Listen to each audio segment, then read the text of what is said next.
Selamat siang, salam sejahtera untuk kita semua. Perkenalkan, nama saya Carina Antefani Ginting dengan NIM J1A1200042 dari kelas R2. Pada kesempatan kali ini, saya akan mempresentasikan mengenai fortifikasi sereal.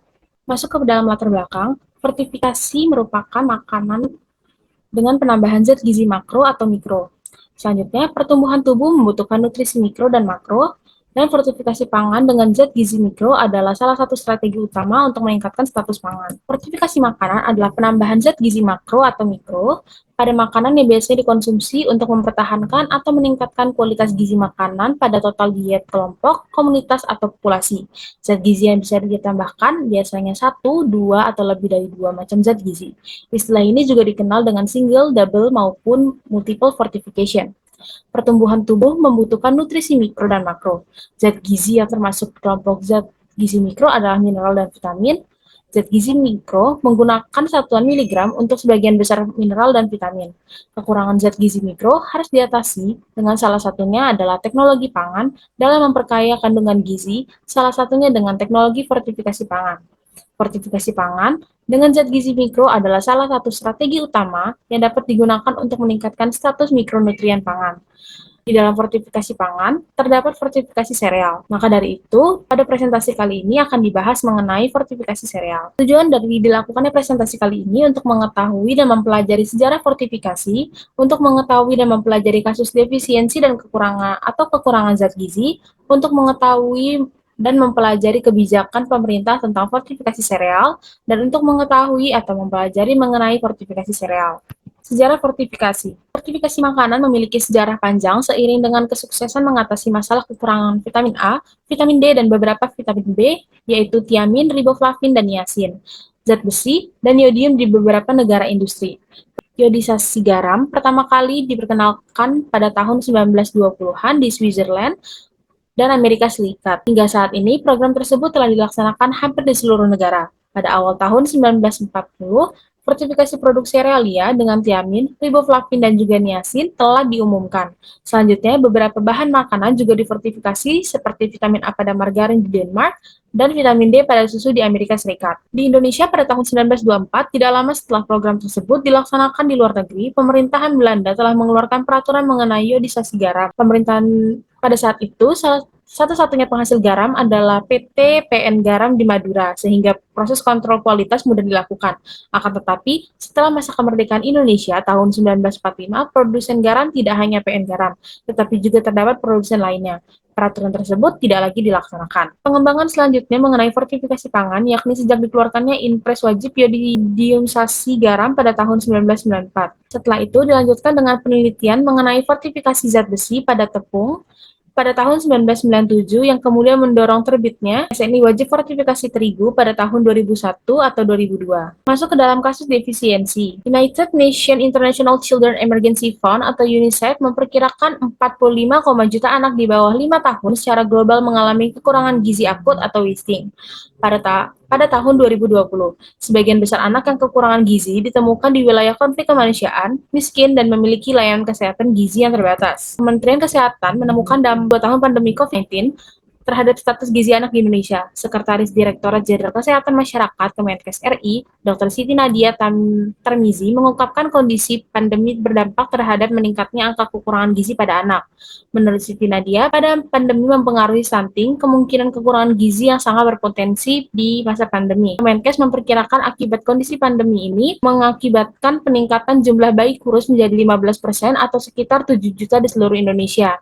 Hal itu terjadi karena terhambatnya program pembangunan kesehatan diakibatkan pembatasan kegiatan untuk mencegah COVID-19. Selama 2 tahun pandemi, hampir 40% program yang bisa dilaksanakan dan sisanya terhenti. UNICEF memperkirakan setidaknya 340 anak di bawah 50 tahun menderita atau kekurangan gizi mikro. Ini termasuk pula kekurangan vitamin A, zat besi, yodium, dan seng. Atas dasar itu, pemerintah di berbagai negara perlu memberikan perhatian kepada anak-anak agar tidak mengalami kekurangan zat gizi akut. Kebijakan fortifikasi sereal. Berdasarkan Global Nutrition Report atau GNR, tahun 2018, Indonesia merupakan salah satu negara yang memiliki beban ganda gizi. Untuk memperbaiki masalah gizi tersebut, pemerintah melakukan fortifikasi pada sejumlah pangan di Indonesia.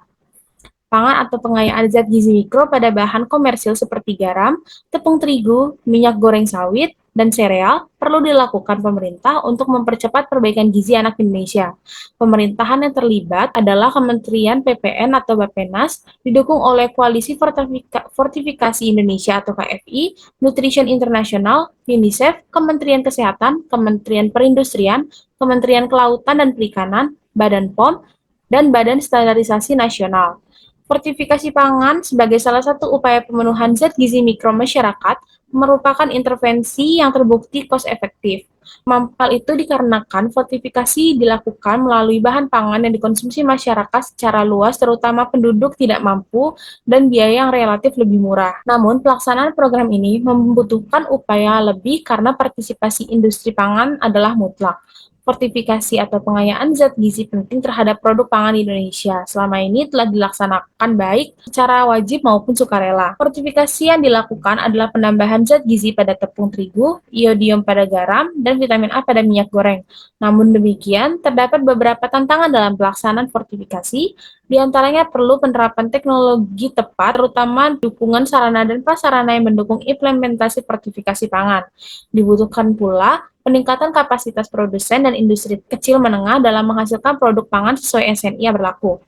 Selain itu, implementasi regulasi standar nasional Indonesia harus mengacu kepada standar bahan baku serta penggunaan standar fortifikasi yang dianjurkan secara internasional. Dalam upaya pemenuhan kebutuhan zat gizi mikro, upaya pemerintah tidak hanya pada fortifikasi pangan saja, tetapi melalui suplementasi dengan pemberian kapsul vitamin A untuk bayi atau balita, tablet tambah darah untuk ibu hamil dan remaja putri, serta makanan tambahan untuk balita, anak usia sekolah, dan ibu hamil. Upaya lainnya juga dilakukan pemerintah adalah perubahan perilaku masyarakat agar mengkonsumsi sumber makanan yang beragam dan kaya akan kandungan gizi. Sebagai contoh program yang telah terlaksana adalah penaneka-ragaman pangan melalui kawasan Rumah Pangan Lestari atau KRPL untuk meningkatkan aksesibilitas terhadap pangan yang beragam. Dan yang terakhir ada fortifikasi sereal. Sereal adalah makanan populer untuk menu sarapan, terutama bagi masyarakat yang modern. Faktanya, banyak produk sereal yang dijual di pasaran telah mengalami pengkayaan kandungan gizi seperti ditambahkan vitamin A, vitamin B12, maupun zat besi. Kata fortifikasi berarti tembok pertahanan atau benteng lain yang dibangun untuk memperkuat suatu tempat terhadap serangan. Jadi, jika dihubungkan dengan sereal, yaitu sereal difortifikasi adalah sereal yang mengandung bahan tambahan vitamin dan mineral untuk membantu otak kita bekerja dengan baik, tulang kita tumbuh dengan sehat, dan untuk memelihara daya tahan tubuh. Makanan telah difortifikasi sejak tahun 1920 ketika nutrisi ekstra ditambahkan untuk membantu mengatasi kekurangannya vitamin dan mineral dalam pola makan sehari-hari. Selain itu, jika memiliki pola makan yang seimbang, lebih mudah untuk mencapai asupan gizi yang dianjurkan. Bahkan, riset menunjukkan bahwa anak-anak dan orang dewasa yang mengkonsumsi sereal sarapan yang difortifikasi cenderung mendapatkan vitamin dan mineral yang mereka butuhkan sehari-hari. Berikut adalah video tentang fortifikasi sereal.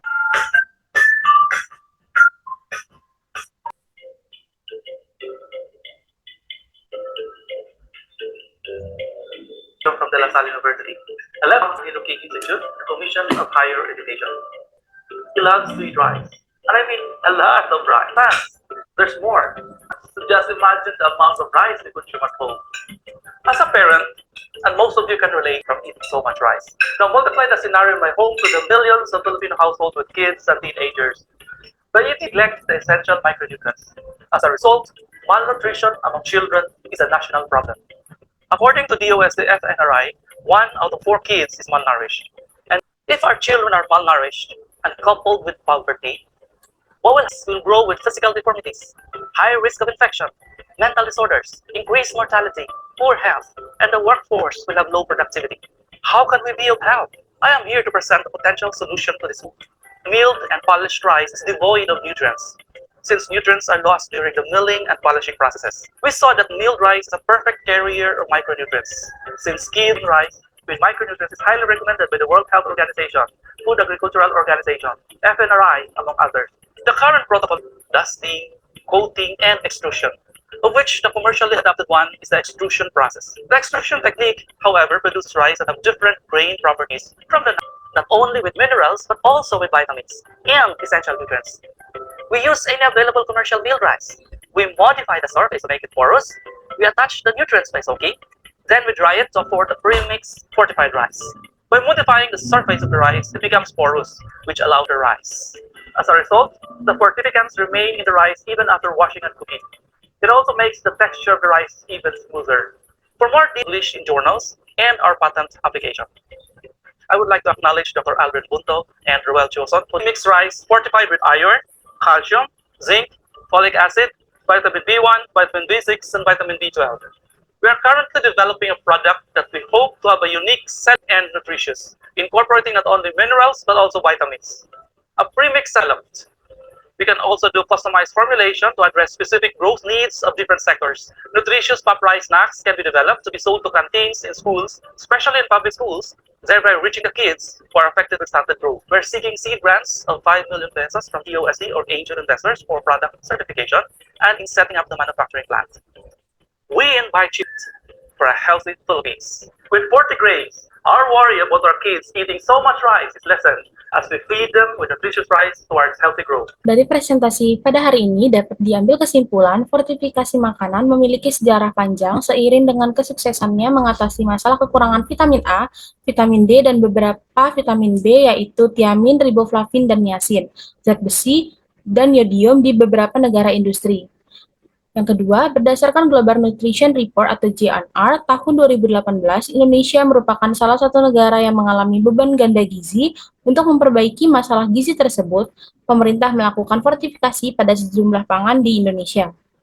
Dan ketika sereal difortifikasi, artinya sereal mengandung tambahan vitamin dan mineral untuk membantu kinerja otak, tulang tumbuh, dan untuk memelihara daya tahan tubuh. Berikut adalah sumber-sumber yang saya gunakan untuk menunjang pembuatan presentasi pada kali ini. Maka berakhir pula presentasi pada hari ini. Lebih dan kurangnya saya ucapkan terima kasih.